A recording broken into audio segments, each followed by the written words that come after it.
DJ Event Planner will change the way you manage and run your business. Streamline all of your procedures and software into one easy-to-manage system. DJ Event Planner, the ultimate online planning tool.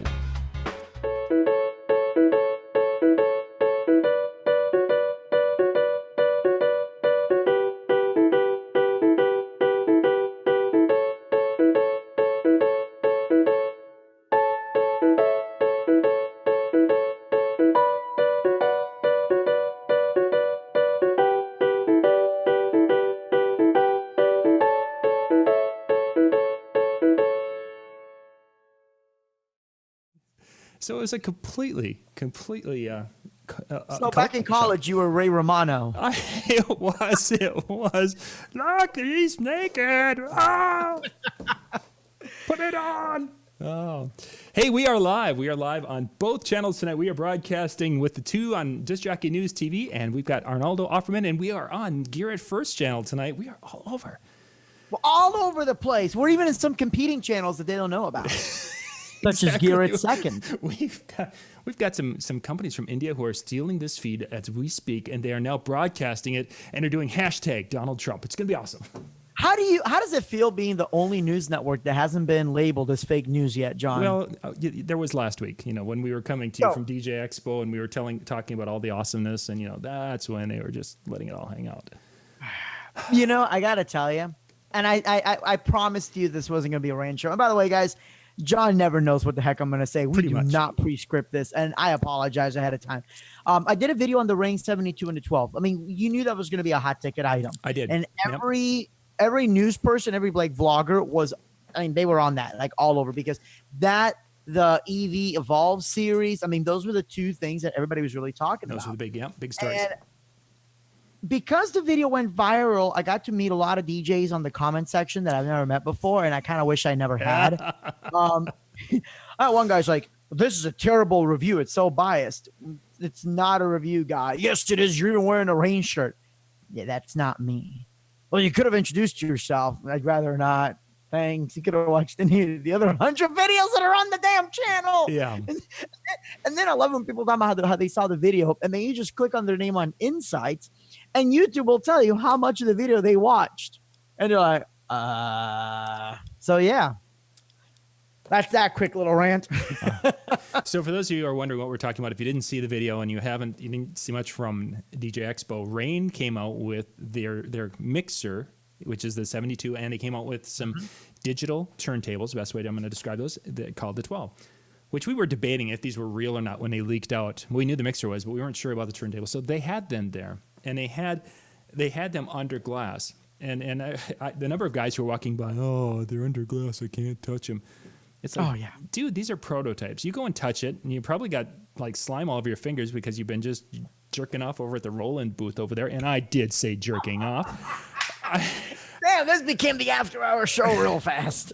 So these guys are coming up there, and okay, so Arnoldo, we shake a lot of hands at this thing, and how many times have you got you're shaking somebody's hand, and you're like, when you get done, it's like, I know why Jay Brannon carries hand sanitizer with him all the time. It's because it's like, I still can't get over that. Oh. Guys, John is usually the nice guy. I'm usually the one saying that. Yeah. And I don't. You love. There's some people. It's like, dude, just go something. Well, and I asked Ray, the software wasn't ready yet, and it was under such secrecy that I asked him, like, can I touch it when nobody's here? Which I realized that sounded like a creepy uncle. It'll just be our little secret. We wouldn't tell mom and dad. And they really says, like, we don't want anybody touching it because the software isn't ready, and we'll immediately get DJ saying, "Oh, this isn't responding." Well, there isn't a computer hooked up to it. Potato.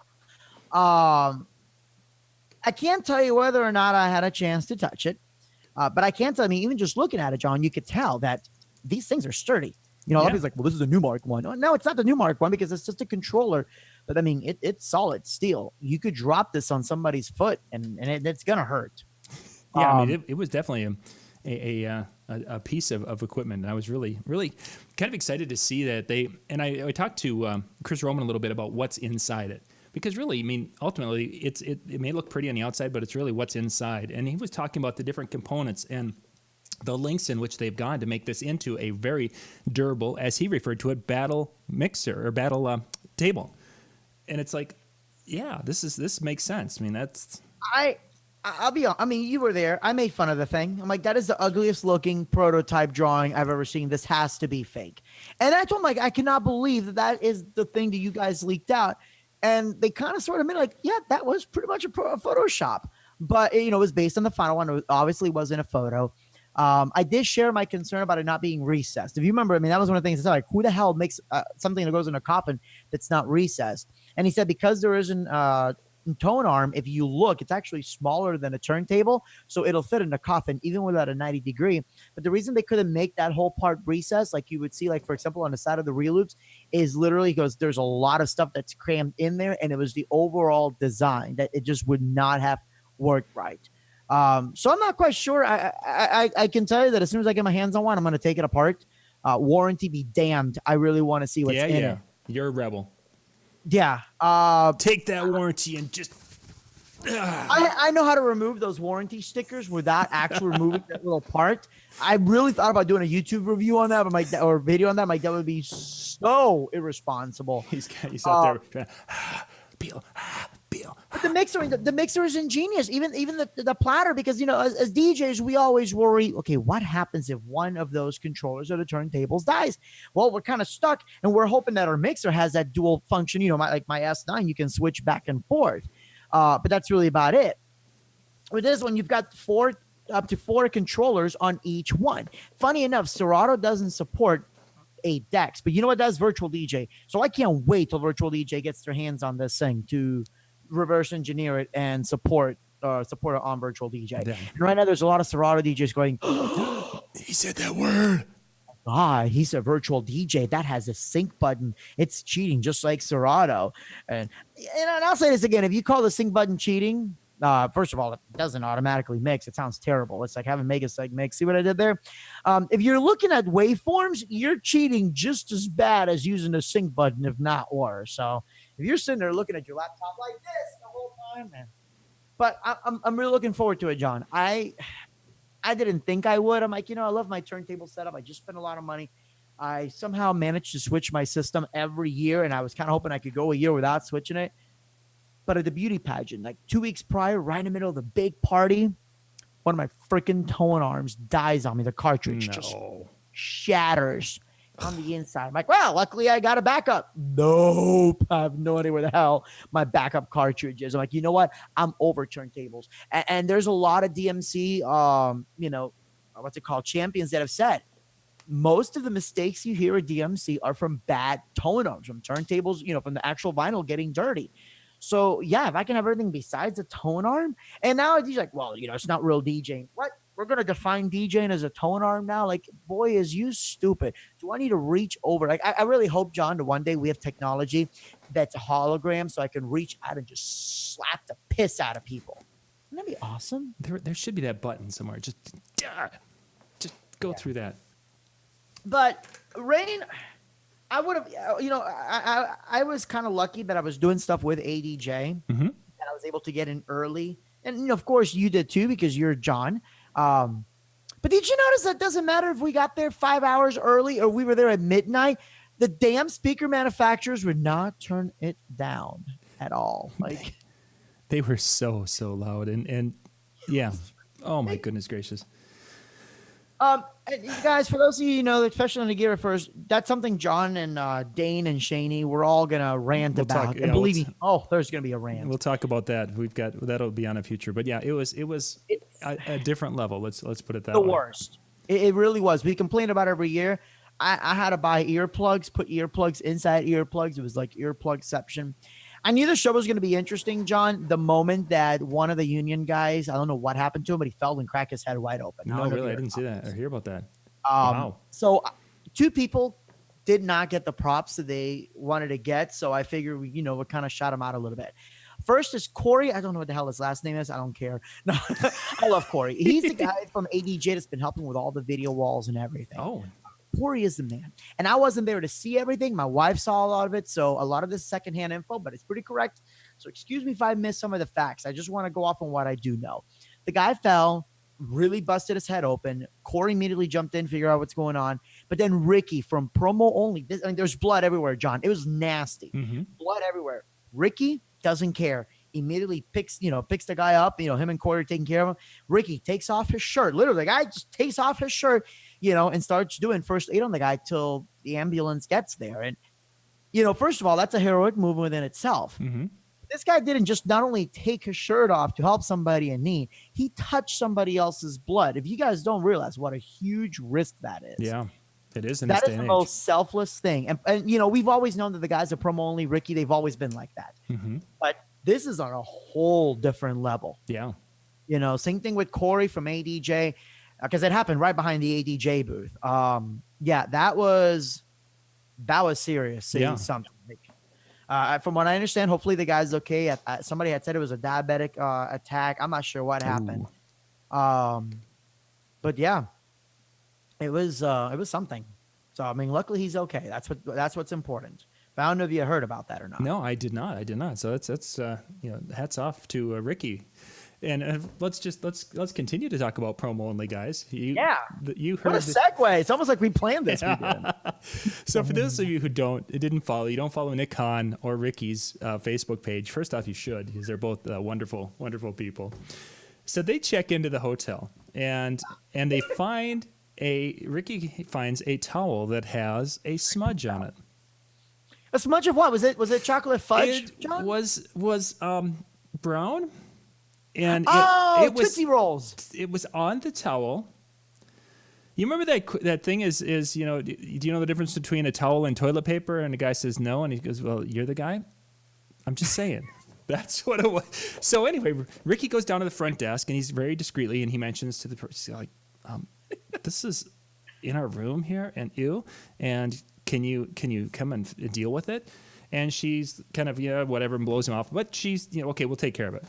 So then they go out and they do their thing for the day, and then when they come back in, nothing's been done to the room. There's still a towel with chocolate pudding in it. So Nick, who's just a little bit more fiery in this situation, goes down and says a few things with this isn't exactly kosher. Please fix it. And I'm paraphrasing, I'm sure. Not kosher. Please fix it. Next thing you know, they're booted out of the hotel, booted out of the Sheraton. They're at right across the street from the convention center. With police. So we come walking. We were up in our room and we came walking down, and we were out of the elevators, and we were walking to the front door, and here come four police officers, and we're like, geez, what in the world's going on? Man, I'm glad not that, whoever those guys are. Little did we know the four of them were headed up to take Ricky and Nick out of the hotel. So the guys ended up going somewhere else. So Ricky basically, was putting pictures up of himself sleeping on the garbage can as his home for the rest of DJ Expo, because they couldn't stay at the Sheraton. They were evicted. Yeah, that's ridiculous. All funniness aside. However, I don't know if you saw the comment. Somebody's like, well, Ricky, you've got a pretty shitty attitude about it. And he's like, listen, I'm going to show you a new line dance called the Caca Slide. And at that point, I lost it.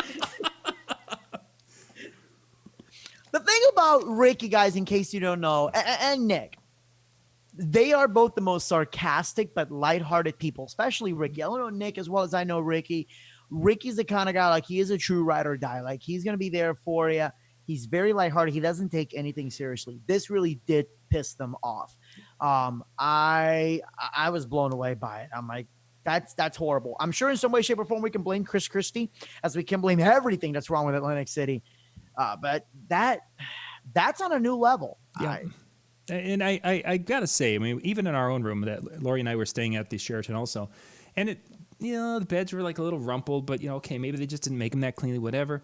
So then we went and moved, Jeremy came over for a little bit, and we ended up moving the chair. There's a chair in the room so we moved it over. Under the chair is a piece of popcorn. Well, Lori and I didn't have popcorn. It's like, okay. But then there's this wad of black hair. It looks like somebody grabbed someone and yanked a handful of hair. And I mean, it was the size of almost a baseball worth of hair that was under this chair, just sitting there. And it's like, I took a picture. What's kind of cool about Sheraton is that when you check in and you give them your cell phone number, they text you. It's like, how are things going, Mr. Young? So you can reply. And the drain in the shower, it's like, this is the slowest drain I've ever seen. They sent someone up and fixed it right away. So that was kind of cool. So I take a picture of it and send it down to the front desk via this methodology. And they're like, oh, we're so sorry, Mr. Young. We'll send housekeeping up to clean it. It's like, well, let's see. I am going to be going out in a few minutes, and then I'm coming back to sleep, and then I'm going to go out. It's like, I don't know when housekeeping is going to be there because I've got way too many dollars of the cameras and computers in here to let housekeeping come running through the room without one of us there. So we spent the week with a wad of hair and a piece of popcorn over there by the window. We just pushed stuff to the side. Screw it. I'm just gonna say, there's a very good chance those were pubes, right? If that was pubes, that would have been the hairiest, ugliest, worst they've ever done. I'm just gonna say it. I see you're new to New Jersey. It was like, oh my God, it looks like somebody's like, yeah, that's what it looked like, but I'm not gonna go there. These comments are amazing when you're staying at the Sherry and you feel a little berry diarrhea. Bendy, thanks so much for that. Did you know that with the UV bar, you can see if the towels have been clean and the pillows? If there's no smudges, it's clean. Let me tell you something. If you are in any hotel room, just don't turn on the black lights. You will never stay in a hotel room ever again. One of our mutual friends did that down in Vegas one time at the Riviera. I would not recommend it. There's some things that are better off that you just don't know. All right, we got to go on a tangent for a second, and then we'll go back to talk about gear. But we're talking about poop. So you're talking about the Riviera, and I was there with my friend Dane. You know Dane. Oh, yeah, and it was Dane, my wife, and I were playing the slots, the penny slots, and it was cool because because the Riviera was such a dump hole, the chances of winning were really big. I mean, you put $20 in a penny slot machine, you will leave with $100 pretty much every time. Stop playing, go to the next machine. So we're playing. I'm like, I don't understand why people hate on the Riv. You're paying next to nothing. If you gamble, they pay you to stay in the room. That's not an exaggeration. They pay you to stay in the room. I don't see the big deal. Then, there's a woman over playing. We didn't pay any attention to her. But as we're having this conversation, security comes up, and they're like, "Ma'am, you need to leave." I'm like, "Whoa, that's kind of rude." I mean, she wasn't really playing. She was just, you can tell she was just out of it completely. Because, "Ma'am, you're not welcome here." And she goes, "Well, why?" And he's like, "Ma'am, you shit yourself." John. No way. We looked down. It was a river. Oh. Going down just, oh my God. I have you ever seen jeans explode? Because I haven't. Like when babies, I don't want to go too much into it, but it was, as somebody just called it, the real mudslide. It was, it was awful. Ew. Awful. I hate people. I do. I hate alcohol. Y'all don't stop drinking. Seriously. That's, alcohol, what the hell? Bad. How drunk do you have to be that you don't realize? I went from the most likely to succeed to crapping myself in a casino in Vegas. Yeah. Oh, man. And you know what? Then she went to use the towel, and it got shipped over to New Jersey, and we're all back. Circle. Howie mentioned, of course, he did well at the Tropicana. A lot of people stayed at the Tropicana. The Sheraton, there's a couple of things I did like. First off, it didn't stink like the Taj did, which was a positive. The internet was incredible. A 20 meg up and down. We could go and shoot things and upload things just as quickly as we wanted to. That was fabulous. Lori was able to keep up with her aspects of things. So there were some positives. And even with the negative things, I probably would go, if they were out there, I'd stay at the Sheraton over the other again, just because that internet really, for what we do now, is so valuable, and having that high speed, even during peak times, was worth it. You have better internet than I did. So I'm like, I had good internet. I have no 20 up. I have Sprint anyways. No. So I had to be on the Wi-Fi, or it just didn't work. Yeah. The chat is just filled with poop jokes, John. I know. What did we do to this stream? We've crapped it up. We really. It definitely but you are right. It's definitely better than the Trump. The only bad thing is that at least with the Trump, there were 24-hour food choices. Even late night food choices. Yes. You don't have the Sheraton. Sheraton is just a garbage hotel when it comes to food. Yeah. They didn't have any. Plain and simple. The Ton next door, which is their hotel bar, what have you, was open till like 10 or 11, depending upon if there was a crowd or not. And the food was the burgers are fabulous. Oh my gosh, they have a 16-ounce burger there that was like, it was incredible. The problem is when we went over there, it was their karaoke night, and the guy was playing and it's like, oh man, this is really, really loud, and we're there to talk. So thankfully we could find a distance away, and we sat and ate and such. And then he was playing 80s songs and trying to, okay, what's this song? And he'd play a little bit, and what's this today?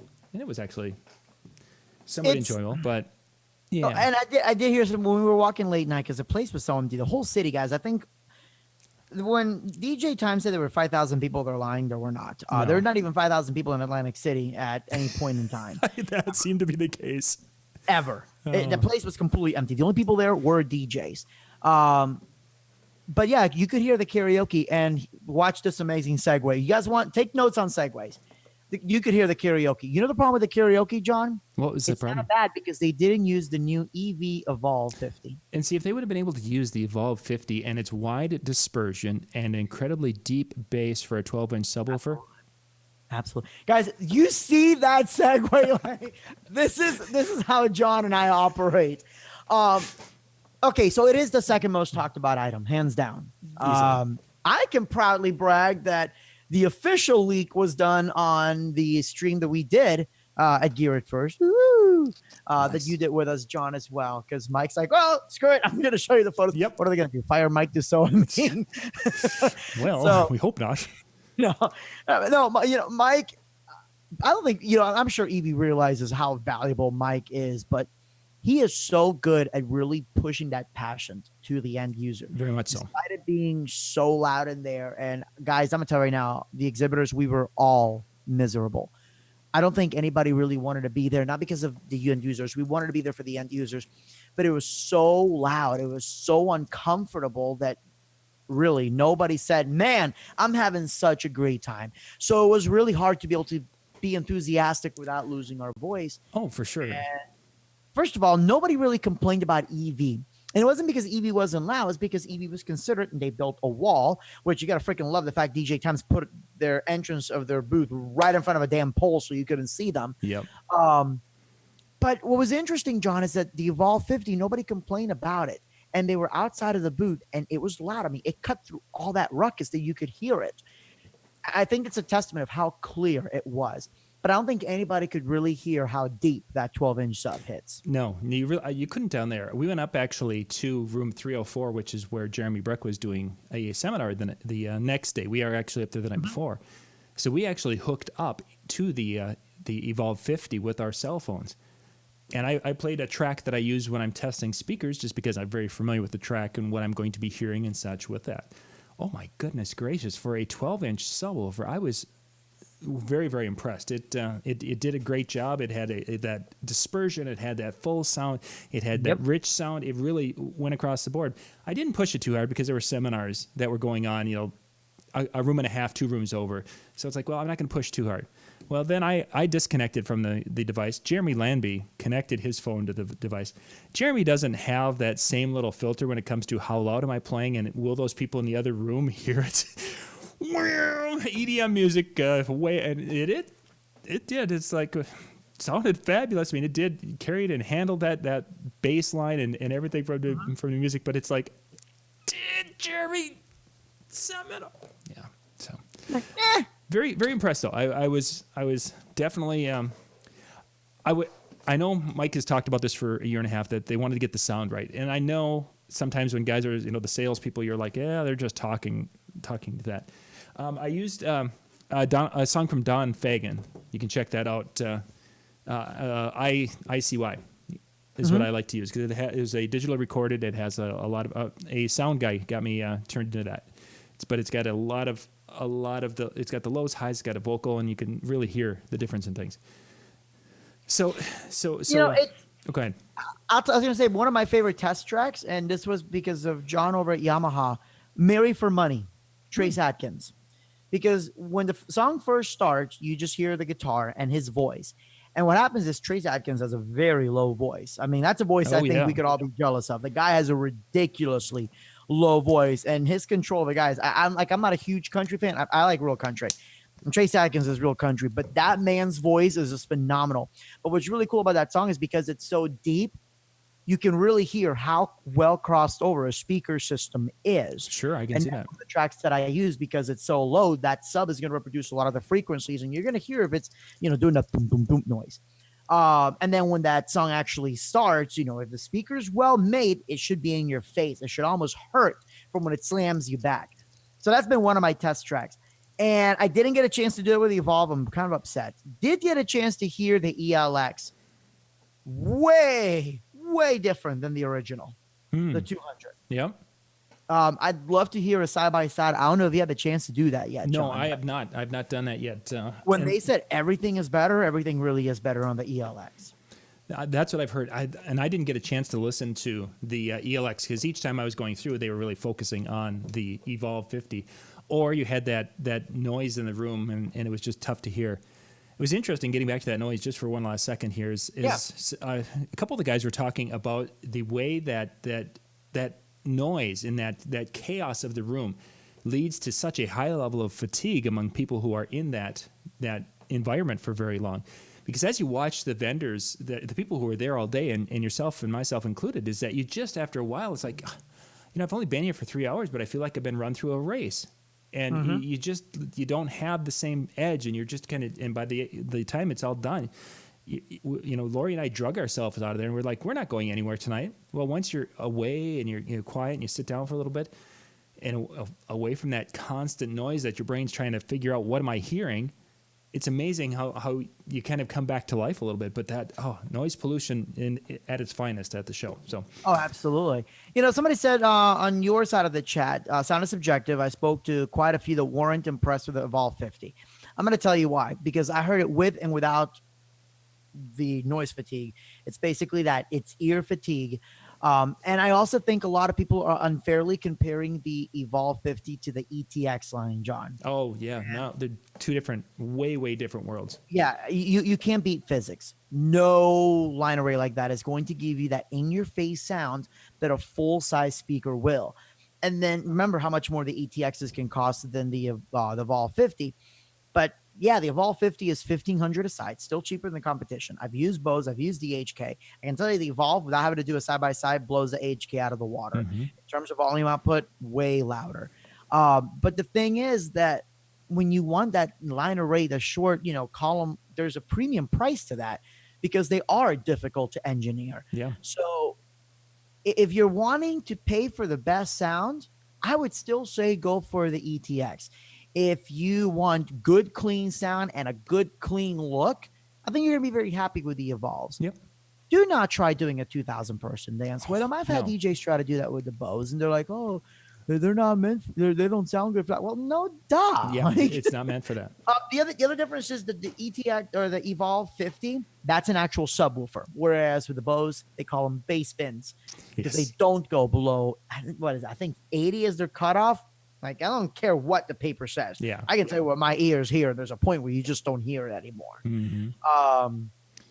And then Avante came up. Yeah, I was going to say we need to go to Avante.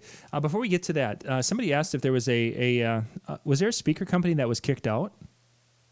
I wish all of them. I don't think there was anybody kicked out, but there was one company that was moved. But I don't believe anybody was kicked out. Yeah, that was D Audio or something like that. Massey Audio, I believe. Massey Audio was moved, and we'll talk about them. We can get back to that, but let's go to Avante, because Avante, as we go through on new things at the show, Avante's got to be is kind of up there with things that people were excited to check out for the first time. Let me kind of go over some of the Avante stuff. I heard at Infocom and I was impressed. They sound amazing. They did sound a little different at DJ Expo, and I asked JC about that. And there's obviously always so many different factors. It could be the song, it could be cabling. I don't know. They still did sound good, but what a lot of people don't realize, that the genius of the Avante is that they're not trying to compete with the high-powered speakers. Remember, the high-powered doesn't always necessarily mean louder or better sounding.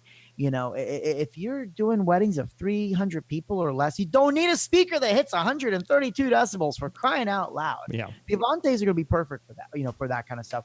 But remember, guys, that the reason that speakers have become so efficient is because we're going to thank the car audio guys. I used to do car audio. I did MECP stuff. I did, like big installs. And when we went from Class A B amps, John, to Class D, it changed the world. You're talking a much more efficient amplifier. I have car amps that are over 90% efficient. There's some that are now 95% efficient. When you're talking about 12 volts, that's like mind blowing. Wow. And of course, that's now in the pro audio world with the powered speakers and all that. The thing is, the Class D does not give you that same clean sound that Class AB would. The Class AB sucks a lot more power. They're nowhere as efficient. So what Avante did, And a couple other one other speaker company, which we'll talk about in a minute. But what Avante did is they put a Class AB in the highs and they have a Class D on the lows. They have a good DSP. I like the fact that you don't have to lift the speaker to angle it. You can just move it. That's pretty unique. That was pretty neat, yes. QSC doesn't have that, I don't believe. I don't believe anyone has that. I don't think anybody else really has that except for the other company that I'm about to mention.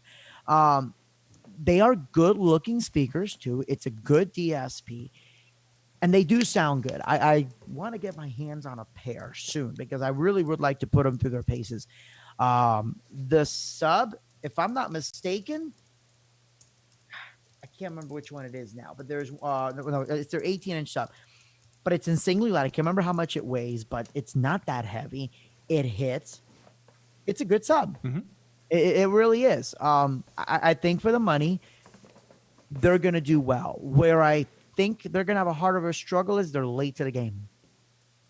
But they're also one of the first ones with that dual bi-amp as far as a powered speaker at that price. So in that sense, I think they're going to do really well. Mm-hmm. And for those of you guys who know, Avante is owned by the American DJ group of companies. It is not American Audio.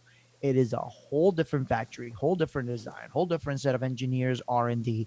I can't go too much into it, but doing stuff with ADJ, you get to hear a lot behind the scenes, and they really put some research into these speakers. They definitely have.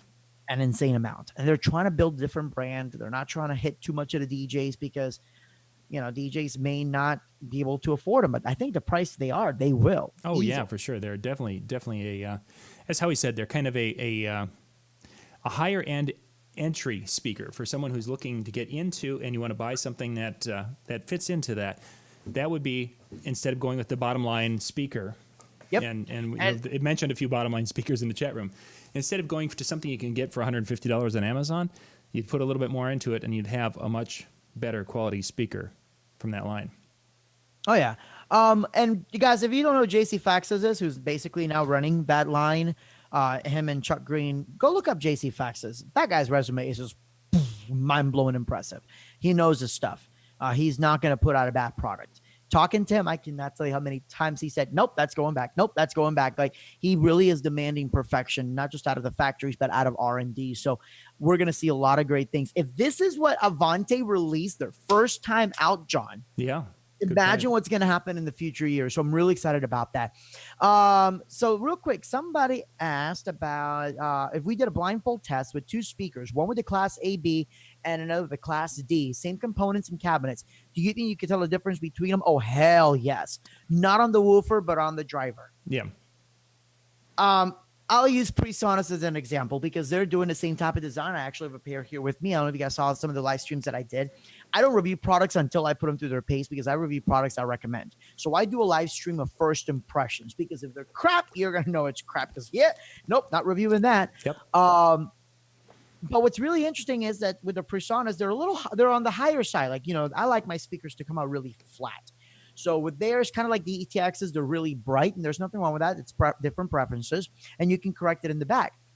But John, those highs are sharp, just like the Avante, because of that Class AB, but not where they hurt your ears. With the Class D, it's going to hurt your ears when you crank up those highs.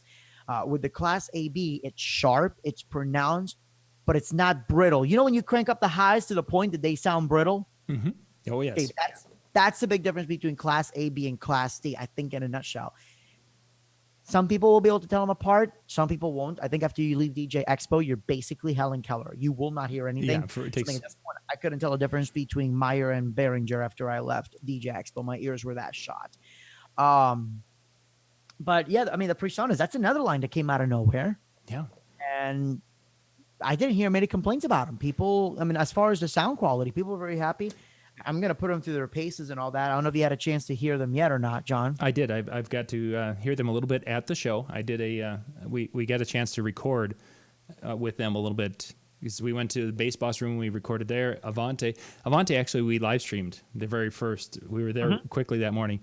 That was my first YouTube strike because JC played 24K Magic, and that was our first YouTube strike. We've had songs that have been blocked before. but never gotten a copyright strike. There it was, the first one. I keep asking the speaker companies, please, please, please speed up the songs by 3% so we don't get hit by YouTube. Not that difficult. Yeah. Or play remixes or something. Yeah. Ben D on your side of the chat asked if I got the subs. Yeah, I did get the subs for the Air 18S's, so I'll make sure to. I'm gonna put them through their paces. I'm gonna slap them in a gym and fill that puppy up. So we'll see how it goes. And I'm kind of hoping I can do the same thing with the Avante. Even and again, people look at the wattage. Guys, screw wattage. Look at your dB rating, but like for example, the PreSonus, they only hit I think it's 124, 125. Yeah, it was low 120s. Yeah. Nowhere like the ETX as far as they're like 132, but you're talking half the price. And if you're doing weddings, you don't need 132 for that sound. Yeah. I think you have the EKX, correct? I do have the EKX, and I could take my little dB meter and go out there, depending upon which setting. But 115 is incredibly loud. And I've been to teen dances where we've been letting them buck in the room, and I was like, okay, it's not going to get any louder than this because this is on the border of being uncomfortable. 112. So I mean, it's 130. Wow, that's nice, but for wedding, you're never going to touch that. Somebody asked about QSC. I have mixed feelings. What did you think, John? First off, this is the first time there's a part of me, and we don't do anything with QSC. QSC hasn't come in and talked to us ever, so I just want to get that out in front of it. At NAMM, I went to QSC and it's like, hey guys, what's new? And they're like, oh yeah, over here, and they point to an amplifier, whatever, something there. They had a new speaker, and they basically blew me off for that. So I had no idea that speaker even existed that has a cardioid, the dual 12 cardioid. No idea. So didn't know about it. This is my first time actually being able to hear it. And I'll tell you, for a small sub, it had that cancellation where we were standing behind it, and we could carry on a conversation. In front of it, you had that cardioid technology working there. The big advantage of that, I mean, my EKX subs here from Evie can do the same thing. The big difference is that it's in a single box. I mean, it's a 12. It's a hefty box, but it's a single box. So you could have those, and you wouldn't have to carry, in essence, 4 subs if you get to carry 2 and still get that cancellation from behind. The thing that I don't understand though is, I mean, yeah, once you go into cardioid, you lose one of the subs. That by itself isn't that powerful for the events that QSC is trying to push, in my opinion. Exactly. There becomes the issue, and that's where I was headed to, is that once you turn that one off, now I've got myself a nice wedding speaker. I don't have a teen dance speaker at that point in time anymore. It does not have the horsepower once you've defeated the sound with the cardioid technology or the mode. Unless I have a wedding where there's another wedding going on in the room next door, I don't need cardioid for a wedding. I simply don't. It's more for stage events where I don't want my stage really rattling. That's where I use my ETX with a cardioid motor. The Yamahas have them too. Pretty much, I think now it's a standard ETX. Like EV really set that standard, right? They pushed it. But that's for the big events. I'm like, I'm not even gonna say 12-inch because I have 12-inch subs, like car audio subs that would destroy an 18-inch. It's all about the box, when we call field specs. Yeah. And like my little Yamaha 12-inch subs, EV has their little 12-inch that's ridiculous. Like, I remember they had that at Mobile 3 years ago, and it was just insane. So it's not the size that matters; it's how you build it. Hashtag that. But I'm not going to use a freaking 12-inch sub for a stage presence that's only that's that quiet. I did not get it. I still don't like the QSC sound. It's beyond bright. It is a very bright cabinet. Yes, you have to. That highs have to come down to about 10:30 to 11 o'clock. Yeah, it almost to me sounds like the PV, and I know a lot of people like that sound. It's personally not my cup of tea, and if it's there, I want to be able to take it down via DSP, and that is where companies like EV, PreSonus, like they have that room EQ built in. Oh, I don't like how the speaker sounds. Great, I'm going to shape it and make it sound the way I like it to sound. Yep. You got to have a really good DSP for that. Which again, EV is pretty much in the top of the game there as far as the DSPs when it comes to the room EQ, because you've played with it, John. That thing is precise. That there's no even need for a line rack on that. I know that some people had asked. There was a comment on mine earlier. Are any new EVs going to come out? Should I not buy ETXs? obviously we can never really talk about that, but I did ask. I asked also on this one. Yeah. And, yeah, he's like, no, ETX, you have nothing to worry about anytime soon. I mean, they really worked hard to engineer that. He must have really thought there was something going on when we were both asking the same question. Well, and no, we hadn't talked about this until just this moment. This is the first time it's been brought up between Arnoldo and myself. Up until now, Bosch has never done where they release one speaker after the other, and a lot of people noticed that. You had the LiveX, ZLX, then the, what's it called? ETX, then the EKX. Yeah, and then, EK, yeah. So it was like one after the other, but it really wasn't where they were, because they're not discontinuing products. They're still, supporting their original speakers. It was just really trying to fill in every facet of that market, so you have no excuse of saying, I can't afford EV. Well, yeah, you can. You have some companies like Yamaha. They have their lines, their 3 lines, and they're staying with that for a while. They haven't refreshed it, which is why I don't think we saw Yamaha at DJ Expo. QSC, the Ks, and then you have the K2s, and I really wish they would do a new model of the HPRs or whatever. Do you remember which ones I'm talking about? No, I don't. Before the QSC, there was an HP 122i. You guys in the chat hopefully know which one I'm talking about. That was a great sounding speaker. So I had high hopes for the QSC, and I think it was your show. Was it yours? Yeah, it was. It was a Northern DJ News Convention when the QSC K series was announced. One of the last ones. That could have and been. We went to the what's the store in Minnesota? Metro. Yep, and that's right. QSC was there, and I'm expecting, oh my God, this is going to be like the HPR series, but it sounds a hell of a lot better. And I'm like, no. And I'm still not impressed. Same thing with the Pioneer speakers, and I'm so disappointed personally. I mean, they sound good, but I know what Pioneer car audio can do. I'm like, no, did not get that really flat, crisp. And again, I'm not giving it a fair chance with Pioneer because Pioneer just doesn't seem to talk to news people. I don't know. Do you have luck with Pioneer? Jay, just because that's Jay is a personal friend. Yeah, Jay is good people. And I'll go over my rant on that part on Wednesday. Yep. I did not get a chance to do much in Pioneer because they made it very clear they just really didn't want to talk to anybody. The booth is weird that way. How I don't understand why they do that. And again, we'll talk about that on. But that was disappointing. I just scratched my head. Why? Guys, if you ever work at a manufacturer and somebody with a, phone and tens of thousands of followers wants to talk to you, talk to them. Really? I did email Jay and I'm like, I'm curious why.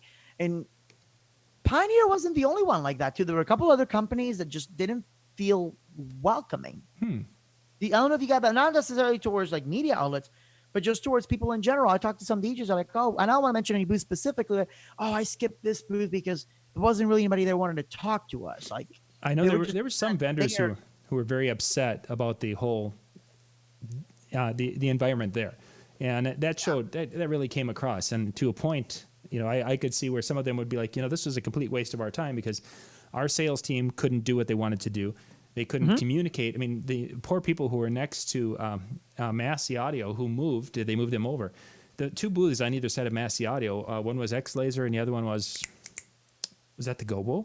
Anyway, the 2 next to them, they couldn't do anything.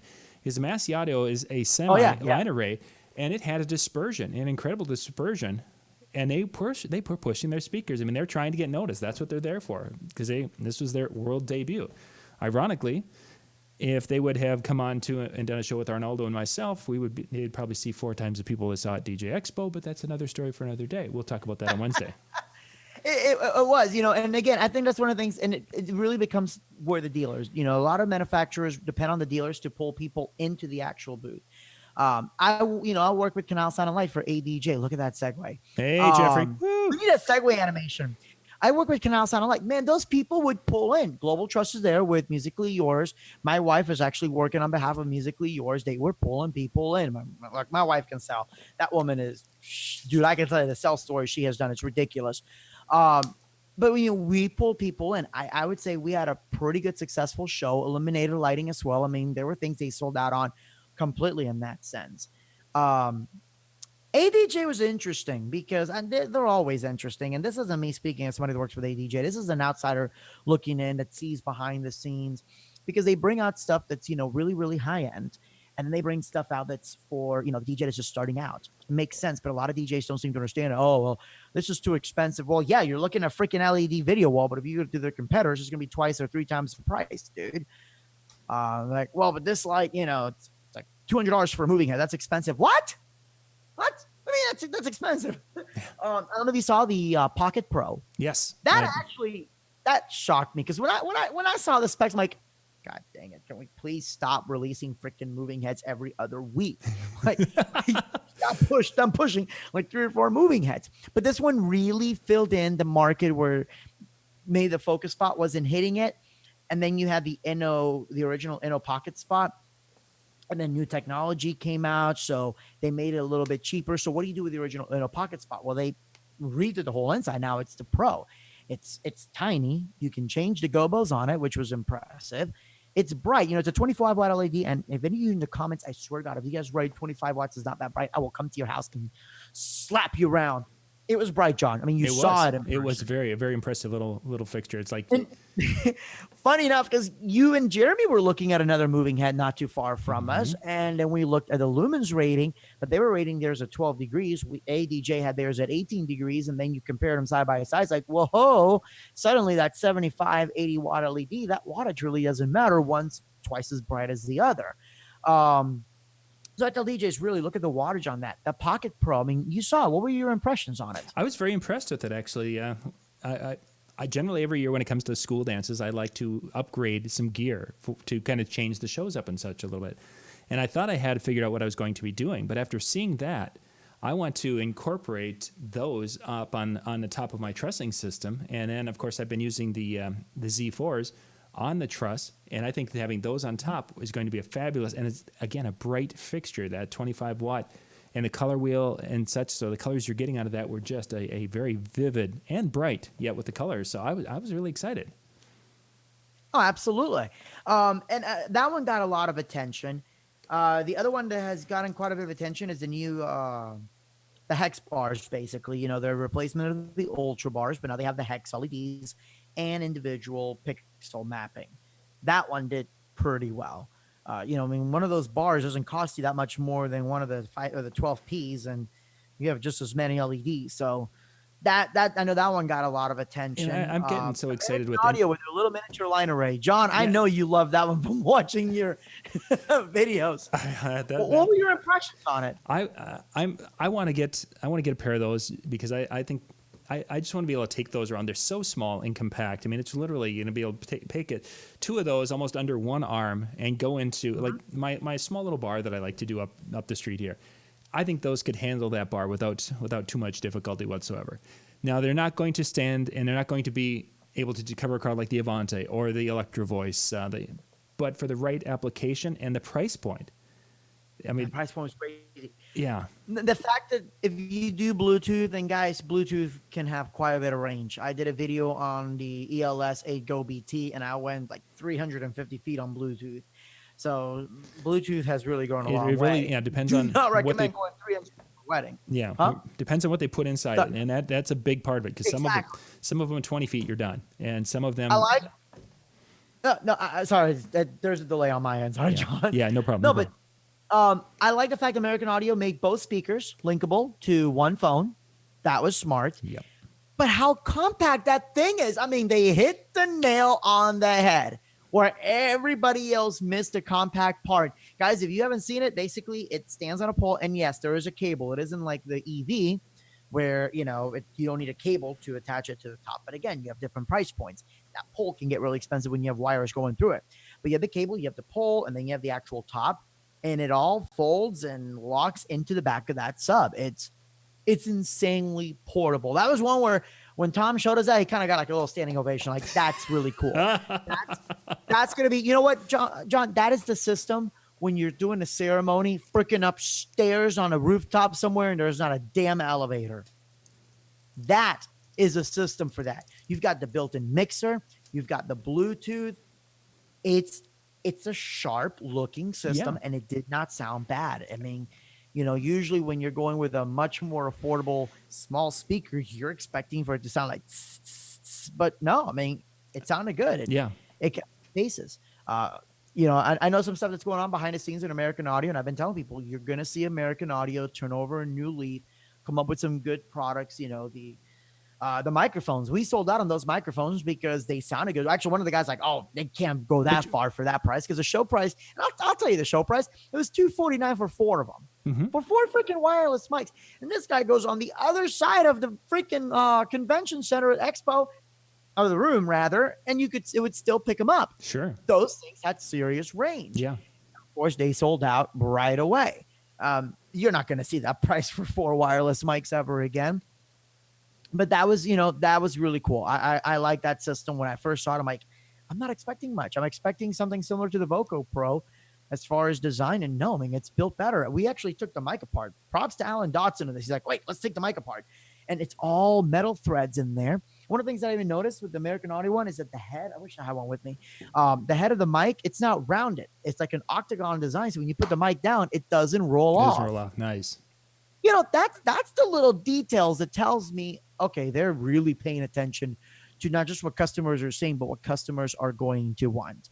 Sound Obsession asked about what American Audio speaker. That's the new portable line array. Don't remember the freaking name. It's a 106. Yeah, unfortunately. 15-inch ones too. I'm terrible with names. They've got their model numbers just didn't.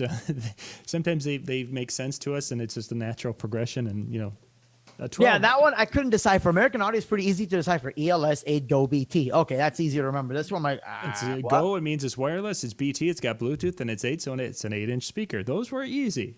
and then all of a sudden they started throwing the dartboard. It's like, oh, what should we name this one? It's a 4. It's an 8. A 3. It's the 483. What does that mean? The CSL, the light up speakers, the CSL 100s. Did you notice that when you look at them, they looked really flimsy, but when you picked them up, like, okay, wow, these are actually kind of heavy. They did. I was really surprised with that. I actually got down on the floor and was playing with them and twisting and kind of to see if there was any flex and any movement with these things. And they're very, very durable. They've used a very whatever that is made out of. I mean, it's not a metal, obviously. But it doesn't bend. It doesn't have the flex I would have expected it to have as a plastic. No, it was.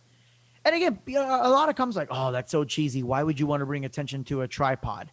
The ironic part is all the DJs that were saying those are the ones with the big, giant, ugly scrims. Because I'm sorry, all scrims are ugly. Mm-mm. Ugly scrims on their speaker. I'm like, you're doing the same thing. I don't think, if you have scrims, that's a much better way to light it up. For me, it's not that the stand lights up different colors. I don't give a crap about that. It's the fact that I don't have to use bright yellow tape anymore to tell people stop tripping over this, you idiot. Yeah, for sure.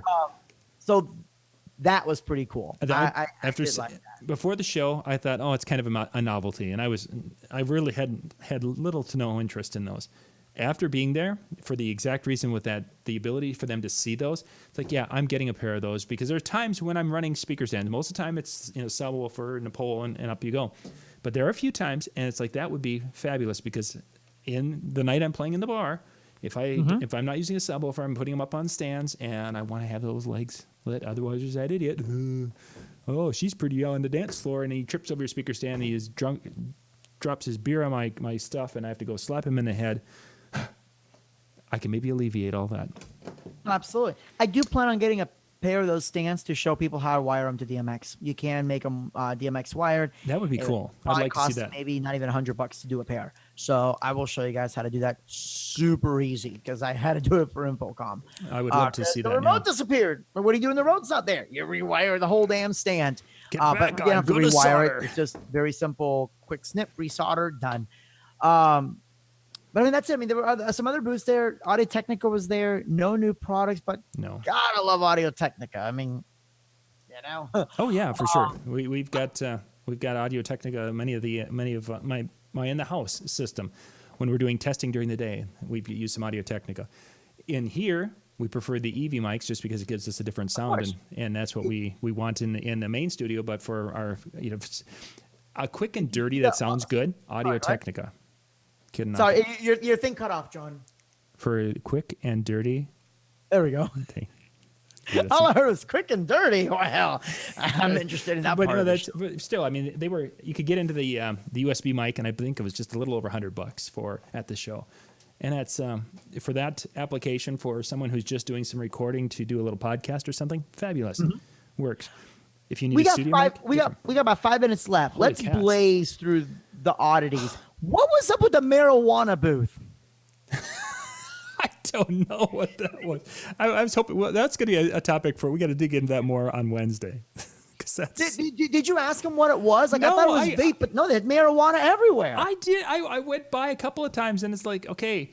Typically, when I go up with a camera, and it's like, oh, look at what we have here. We have, what is this booth? It's our booth. It's like, well, what are you doing here? Well, that's a T-shirt up there. All right. This is the gentleman who graduated at the head of his class. We're going to move to some other booth really quickly now. Did not get it. A lot of photo booths. The mirror booth is the new big thing. I think Steven with Atlanta Photo Booths really nailed it as far as price, features.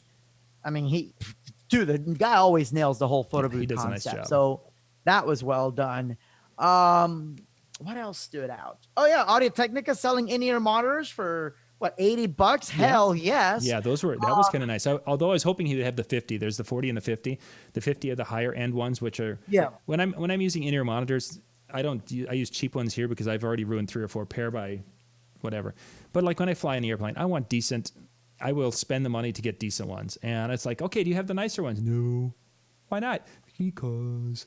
Well, are you going to get some before the show's over? No. Okay. Watch me put my billfold deeper in my pocket. Thank you for playing. So, Bass Boss was there. Yes. That's gonna be. We're going to talk. That's a Wednesday topic. I want to Yeah. make sure we hit them on Wednesday. Not that they were bad. Don't get me wrong. No, they were loud. There's some things with Bass Boss, and I love the speakers. We'll just talk about them more on Wednesday because there's For sure. But they were loud. The little 12-inch full. The subs they're okay. I'd like to A&B them against other ones. I'm not quite sure they're the loudest subs I've ever heard, but they are loud. Those tops are insanely loud.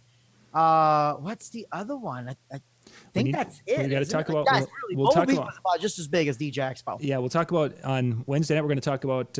We'll talk about Massey Audio a little bit with that. We'll talk about. Bose was there. We had PV, Mackie, RCF. DAS, so we got a lot of them we're going to talk about, and we're going to share some of the good and bad with those companies, and we'll talk about that on our show Wednesday evening because there's a lot. Gosh, we barely scratched the surface tonight, Arnoldo.